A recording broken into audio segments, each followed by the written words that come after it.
James Aldridge, heir to a Boston banking empire, lost everything when he invested his family fortune in a worthless Colorado silver mine.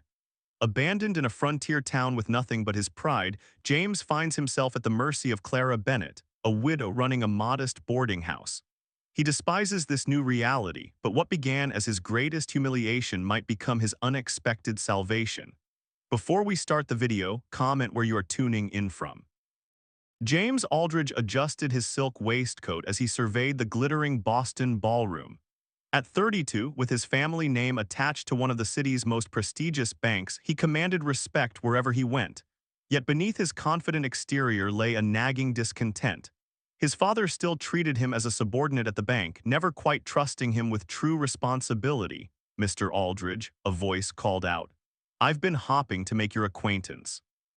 James turned to find a well-dressed man extending his hand. William Holloway, the stranger introduced himself, recently returned from the Colorado Territory with opportunities that might interest a man of vision. Something in Holloway's demeanor intrigued James. Unlike the stuffy Boston businessman who treated banking as a cautious game, Holloway spoke with the bold confidence of a man who seized fortune by the throat. "The silver mines in Silver Creek are producing yields that would astonish you," Holloway explained later that evening as they shared brandy in a quiet corner. "The initial investments have tripled in less than a year. I'm assembling a consortium of forward-thinking gentlemen before word spreads too widely." James thought of his father's constant warnings about hasty investments. Old man's thinking, he decided. The future belonged to those willing to take calculated risks in the expanding West. 2 weeks later, James signed papers committing a significant portion of his family holdings to Holloway's Silver Creek Mining Company. His father had been furious. "You've committed family funds without proper consultation," the elder Aldridge had thundered. "This is precisely why you remain unprepared to lead the bank." "When the returns come in," James had responded coolly, "we can discuss my readiness." Now standing on the train platform in the dusty town of Silver Creek, Colorado Territory, James felt the first inkling that he had made a terrible mistake. The town bore little resemblance to Holloway's descriptions of a thriving mining community. The buildings were weathered, the streets largely empty except for a few hard-looking men eyeing him with suspicion. "Mr. Holloway?" James asked the station master. "William Holloway," the man spat tobacco juice into the dirt. "Holloway cleared out 3 weeks ago. Lot of people looking for him." Cold dread settled in James's stomach. He hired a local guide to take him to the mine site the next morning. The reality was worse than he feared. The mine entrance stood abandoned, equipment rusted and broken. "This mine played out 2 years back," the guide explained, examining the support beams. "Ain't been silver here in a long while. You another one of Holloway's investors?" James couldn't bring himself to answer. He sent a telegram to his father explaining the situation, requesting additional funds to return home and pursue legal action against Holloway. The reply came 3 days later: "Bank facing unexpected difficulties. No additional funds available. Resolve situation using your considerable talents." Father. Between the lines, James read the truth. His father had no intention of rescuing him from this folly. This was to be his lesson in consequence. With limited funds remaining, James took a room at Silver Creek's only hotel. Each passing day brought fresh humiliation as his circumstances became known. The Boston banker who bought a worthless hole in the ground, they called him in whispers that were meant to be overheard. His attempts to locate Holloway proved fruitless. The man had vanished, likely with James's money and that of other unwitting investors. Legal recourse seemed impossible in this frontier town with its rudimentary justice system. James rationed his remaining money, but within 3 weeks, reality caught up with him. The hotel owner knocked on his door one evening, expression grim. "Mr. Aldridge, I've extended credit longer than I should. Without payment, I'll need the room vacated by morning." "There must be some arrangement we can come to," James said, struggling to maintain dignity. "I'm expecting funds shortly." The man's face hardened. "Heard that from plenty before. Words out about your situation, sir. You won't find credit anywhere in Silver Creek." That night, James sat on the edge of the hotel bed, contemplating how completely his life had unraveled. 1 month ago, he had been James Aldridge, heir to a banking fortune respected throughout Boston society. Now he was just another Eastern fool separated from his money. Morning came with cruel brightness. James gathered his remaining possessions into his trunk. His fine clothes, now wrinkled and trail-worn, felt like costumes from another man's life. The hotel owner watched impassively as James settled his partial bill with his remaining dollars. "Where might a man find temporary lodging in town?" James asked, his throat tight with suppressed shame. "For someone with no money," the man shrugged. "Church sometimes takes in strays, or there's the widow Bennett's boarding house on Pine Street. She sometimes takes labor in trade for board." James stepped into the harsh sunlight, his trunk heavy in more ways than one. The thought of manual labor made his hands ache preemptively. He had never so much as chopped wood or carried water. His education in economics, literature, and classical languages offered little practical value in this frontier outpost. As he made his way down the dusty main street, James felt the stares of townspeople. News traveled fast in small communities. The banker's son who lost everything. The city man stranded among rough frontier folk. He kept his eyes forward, clutching the handle of his trunk so tightly his knuckles whitened. The church was locked when he arrived. A sign indicated the minister would return in 2 days' time. James couldn't afford to wait. With growing desperation, he asked directions to Pine Street and the widow Bennett's boarding house. Each step felt like a further descent. The proud son of Augustus Aldridge reduced to begging for charity, offering untrained hands in exchange for shelter. But pride wouldn't keep him warm when night fell, and the alternative was sleeping rough in a town where many would take pleasure in seeing the arrogant Easterner humbled further. The boarding house appeared modest but well-maintained, with clean curtains in the windows and swept steps leading to the front door. James squared his shoulders, took a deep breath, and knocked. Whatever came next, he would face it with what dignity he could muster. The door opened to reveal a woman in her early 30s with light brown hair pulled back in a practical knot. Her dress was simple but clean, her expression cautious as she assessed the well-dressed stranger on her doorstep. "Mrs. Bennet?" James inquired, forcing confidence into his voice. "Yes," she replied, one hand remaining on the door frame. "What can I help you with?" James cleared his throat. "I understand you have rooms to let, perhaps with arrangements for those temporarily short of funds." Clara Bennett's eyes narrowed slightly. "You're the Boston banker, the one who invested in Holloway's mine." Heat rose in James's face. "James Aldridge, yes, my current situation is somewhat complicated, but I assure you it's temporary. I'm willing to work in exchange for lodging until matters resolve themselves." Clara studied him for a long moment, taking in his fine but travel-worn clothes, the expensive trunk at his feet, and the desperation he was failing to hide. "What kind of work have you done before, Mr. Aldridge?" The question pierced his pretense. "I've managed financial portfolios, advised on investments, handled banking transactions." "I meant physical work," Clara clarified. "Chopping wood, repairing fences, tending animals." James straightened his shoulders. "I'm a quick learner." A hint of amusement crossed her face. "I have a small room in the attic. It's not what you're accustomed to, I'm sure. Meals are included, and in exchange I expect 6 hours of work daily. The arrangement can be reconsidered after 2 weeks." It was charity, James knew, but disguised as business to preserve his dignity. "Thank you, Mrs. Bennet, I accept your terms." Clara stepped aside. "The children and I eat dinner at 6. You can get settled and start work tomorrow." The attic room was indeed small, with a sloped ceiling, narrow bed, and single chair. James sat on the bed after Clara left, staring at his trunk. He wouldn't unpack fully. This was temporary. Somehow he would recover his losses and return to Boston. Dinner was a simple affair with Clara and her 2 children, Thomas and Emma, aged 10 and 8. The children stared openly at James, clearly curious about the newcomer. "Is it true you're from Boston?" Thomas asked abruptly. "Thomas," Clara admonished gently. "Our guest may not wish to discuss his personal matters." "It's quite all right," James said, seeing an opportunity to establish himself as more than a charity case. "Yes, I'm from Boston. My family has a banking institution there." "Then why are you here?" Emma asked innocently. James hesitated. "I'm exploring business opportunities in the West." Clara's expression told him she noted the evasion but wouldn't challenge it in front of her children. The next morning came earlier than James was accustomed to. Clara knocked on his door at dawn, and by the time he dressed and descended to the kitchen, she had already prepared breakfast. "The woodpile needs replenishing," she informed him, pointing through the window to a depleted stack of logs. "The axe is in the shed. When you're finished, the north fence needs mending." James nodded, concealing his dismay. His hands were soft, his muscles unaccustomed to labor. By midday, his palms were blistered, his back aching, and he'd produced only a small stack of unevenly chopped wood. Clara brought him water but offered no comment on his progress. As days passed, James developed a grudging respect for Clara's resilience. A widow for 3 years since her husband died in a mining accident, she ran the boarding house with quiet efficiency while raising her children alone. His own work improved gradually, though not without moments of humiliation. Thomas often completed tasks more quickly than James, a fact the boy took pride in demonstrating.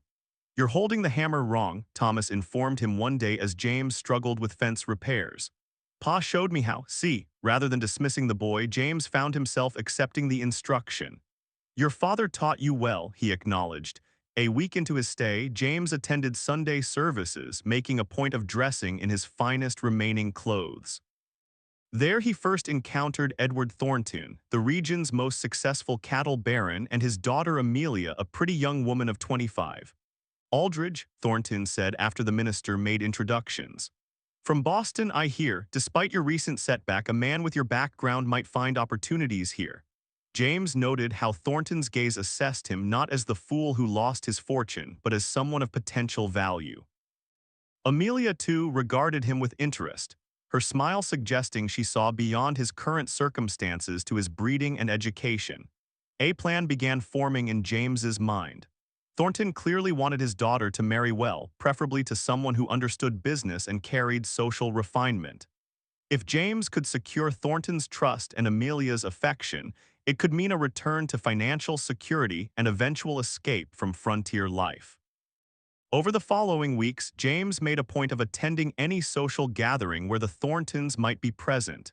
He charmed Amelia with stories of Boston society and demonstrated his business acumen in conversations with her father. "You've had unfortunate luck," Thornton commented during one such exchange, "but a man's character is revealed in how he handles adversity. You've adapted rather than surrendered." Meanwhile, at the boarding house, James found himself increasingly drawn into the Bennett family's daily life. He helped Thomas with reading lessons, discovering the boy had a quick mind hampered only by limited access to education. Emma, initially shy, began seeking James out to show him her collection of pressed wildflowers or to ask questions about life in the East. Clara observed these interactions with cautious approval, though she maintained a certain distance. One evening after the children had gone to bed, she found James analyzing her account books. "Your system is effective," he commented, "but with a few adjustments you could increase your margins." Clara's expression tightened. "I've managed well enough." "I intended no criticism," James said quickly. "You've accomplished much on your own. I only thought to offer assistance in my area of expertise." Her expression softened slightly. "Not all help is unwelcome, Mr. Aldridge. But this boarding house represents more than income to me. It's independence." James realized then how little he understood of her circumstances or her strength. Winter came early that year, with heavy snow isolating Silver Creek for days at a time. The forced proximity drew the boarding house residents closer. Besides James, Clara housed an elderly schoolteacher and a young couple waiting for their homestead to be built. During one particularly fierce blizzard, James found himself sitting beside the fire with Clara after the others had retired. "Why do you court Amelia Thornton?" she asked unexpectedly. James couldn't hide his surprise at her directness. "Miss Thornton is a charming young woman," "She is," Clara agreed. "And her father's ranch is the largest in the territory. I merely wonder if you seek the woman or the security she represents." The assessment was uncomfortably accurate. "We all make practical choices, Mrs. Bennett." "Indeed," Clara replied, rising to her feet. "But some choices define us more than others." She left him sitting alone by the fire, troubled by the implicit judgment in her words and even more by his own recognition of their truth. When January brought a wave of influenza to Silver Creek, the town's single doctor quickly became overwhelmed. The elderly schoolteacher at Clara's boarding house fell ill first, followed by several townspeople. "Doc Sanders can't keep up," Clara informed James as she prepared a medicinal tea. "He's asking for anyone with medical knowledge to assist." "I'm not a physician," James replied, "but my father insisted I study medical texts. He believed bankers should understand all valuable professions." Clara regarded him with newfound interest. Any knowledge would help. The next morning, James accompanied Clara to the makeshift infirmary in the church. Dr. Sanders looked exhausted, his eyes rimmed red from lack of sleep. "You've had medical training?" the doctor asked hopefully. "Only academic knowledge," James admitted. "But I'm familiar with current treatments and have a steady hand." The doctor didn't hesitate. "Good enough. We need help monitoring fevers and administering medication. Mrs. Bennett can show you our procedures." For the next 2 weeks, James worked alongside Clara and other volunteers.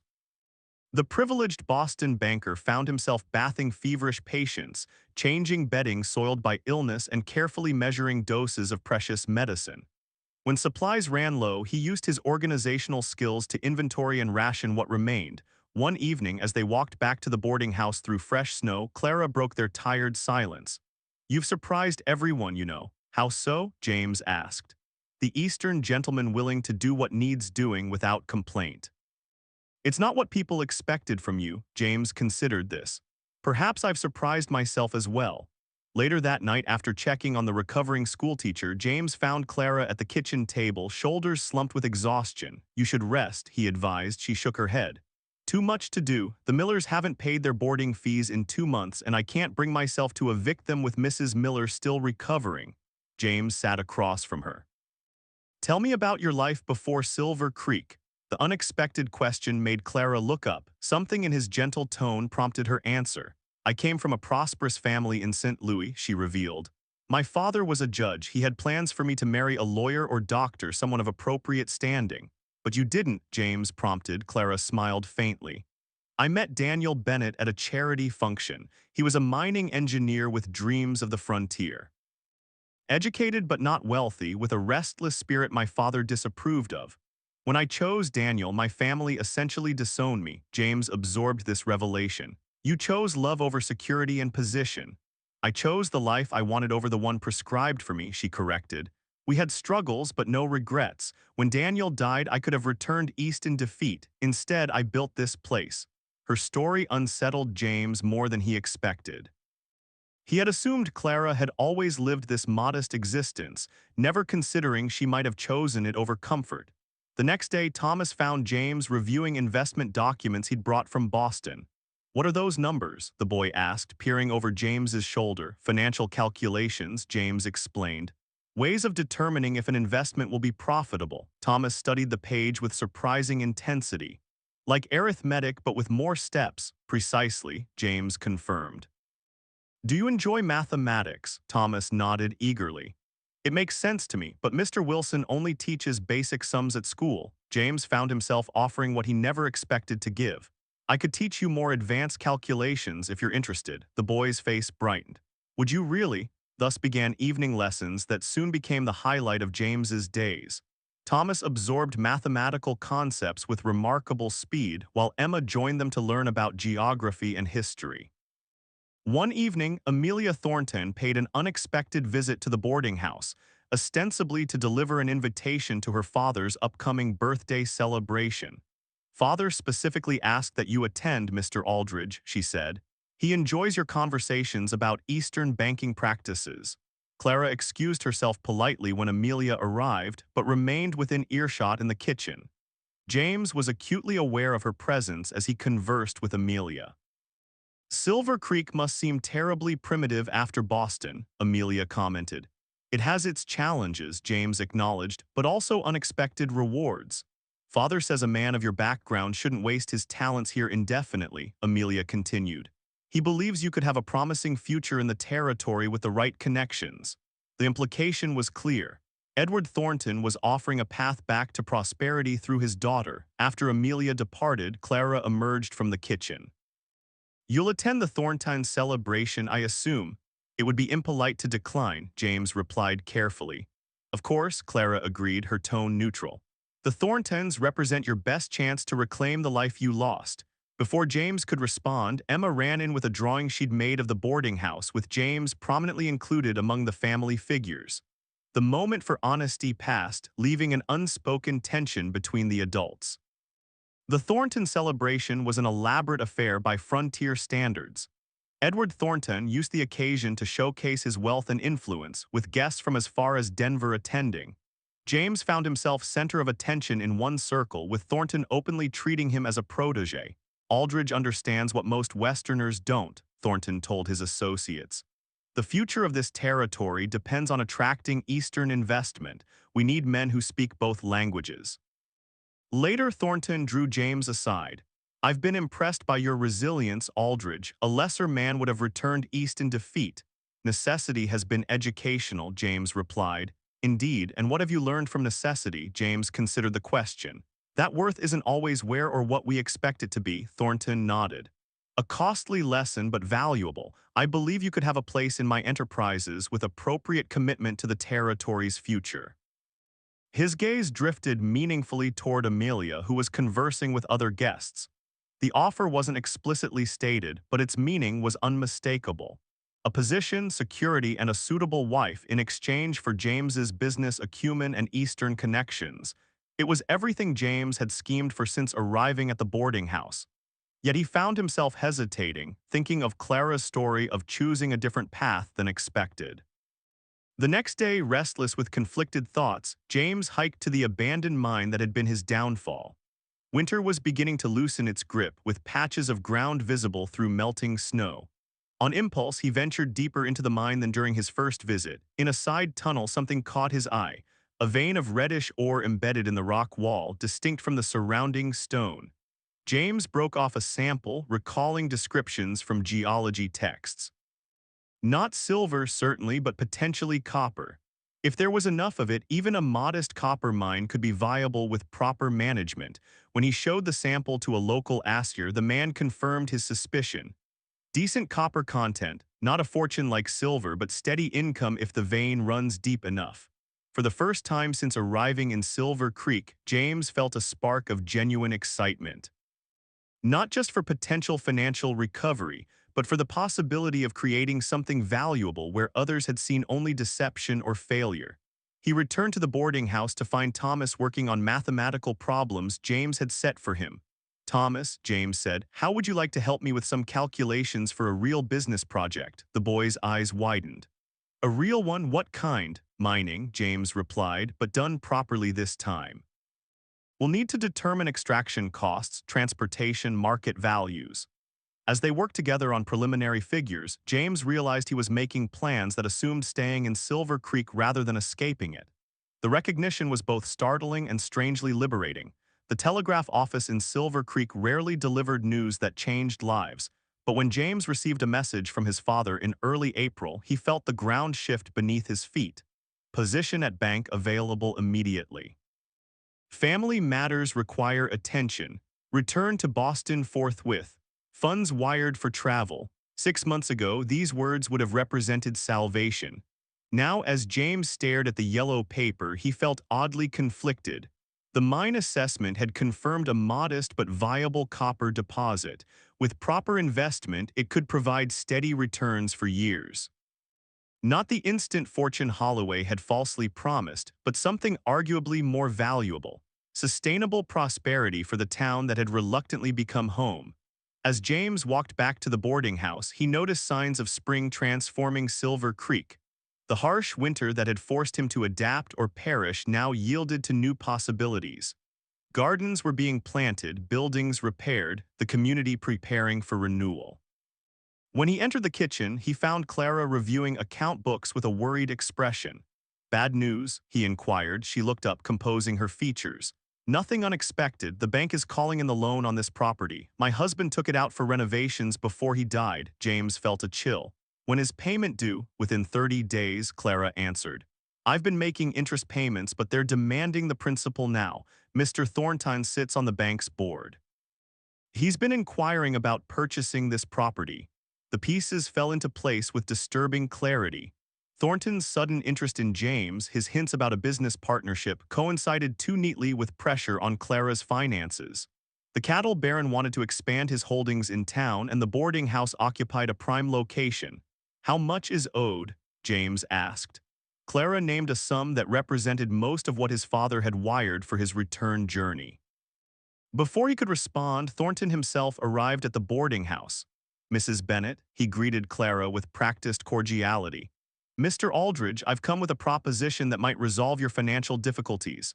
Clara's expression remained neutral. How thoughtful of you. The banking situation being what it is, Thornton continued, I understand you're facing foreclosure. I'm prepared to purchase this property for the amount of your debt, allowing you to leave Silver Creek without bankruptcy. Leave. James interjected. The boarding house is Mrs. Bennett's livelihood, Thornton smiled thinly. My offer includes a modest additional sum to facilitate relocation, perhaps back east where I understand Mrs. Bennett has family. Had family, Clara corrected quietly. This is our home. Business is business, Thornton replied. Unless you can satisfy the loan, decisions will be made for you. He turned to James. I was hoping to discuss other matters with you as well, Aldridge. My offer of a position still stands, with Amelia quite favorably disposed toward your suit. The moment crystallized everything for James. Thornton was orchestrating people's lives like financial transactions, treating Clara's home as merely another acquisition for his portfolio. Once James might have admired such calculated ambition, now he saw it for what it was. I'll need time to consider my options, James replied carefully, both professionally and personally. After Thornton departed, Clara turned to James. You should accept his offer. It's the opportunity you've been waiting for.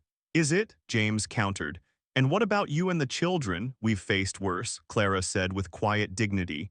We'll manage. That night James couldn't sleep. He reread his father's telegram alongside the copper mine assessment. Two paths diverged before him: return to Boston and the banking world that had once defined him, or commit to building something new from the ruins of his greatest mistake.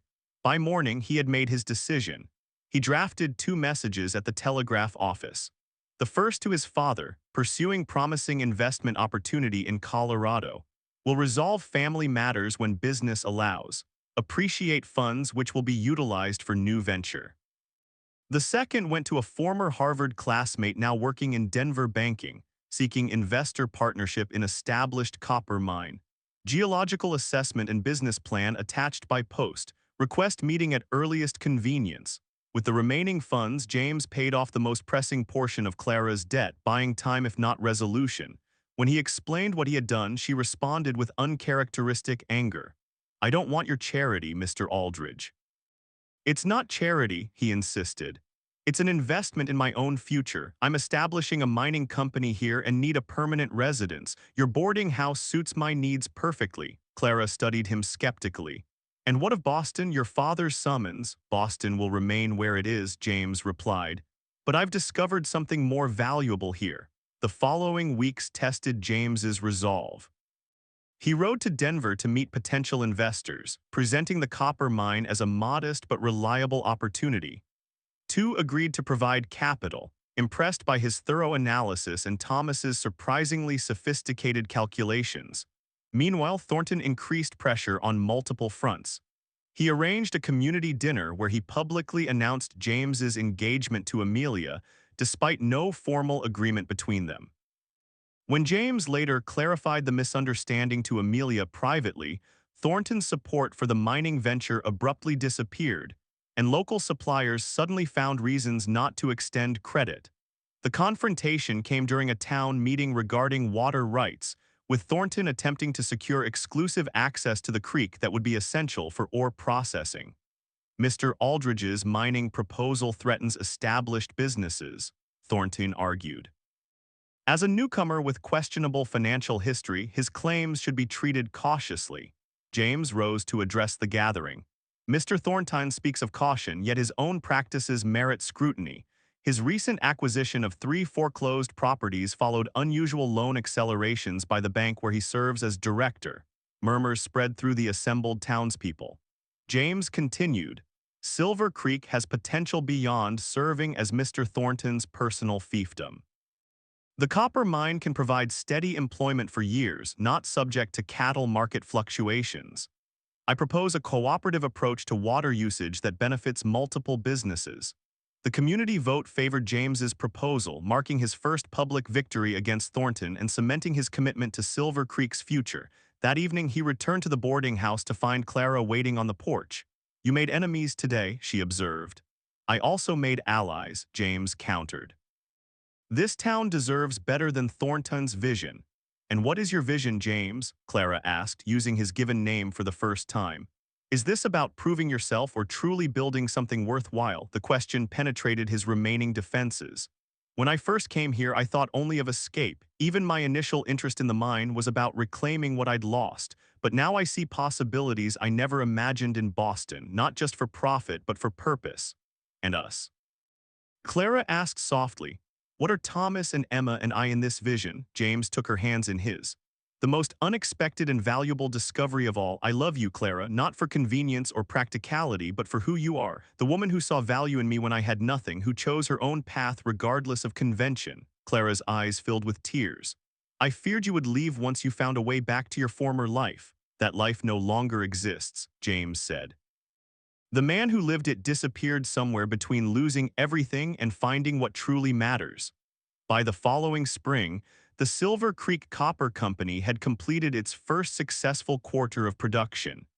James and Clara were married in a simple ceremony, with Thomas proudly serving as his stepfather's business apprentice and Emma decorating the boarding house with wildflowers. When Augustus Aldridge finally traveled west to see what had kept his son from returning to Boston, he found not the failed investment he'd expected, but a thriving enterprise and family. "You could have had a prestigious position at the bank," the elder Aldridge remarked as James showed him the mining operation. "I have something better," James replied. "A business built on honesty rather than appearance and success measured by more than ledger books." Later, watching Clara teach Emma to plant a garden at what was now their family home, James reflected on the curious path that had led him here. His greatest financial mistake had become his most valuable investment, not in silver or copper, but in a life of authentic purpose. As if sensing his thoughts, Clara glanced up and smiled. In her eyes, James saw what he'd been seeking all along, not fortune, but a genuine home.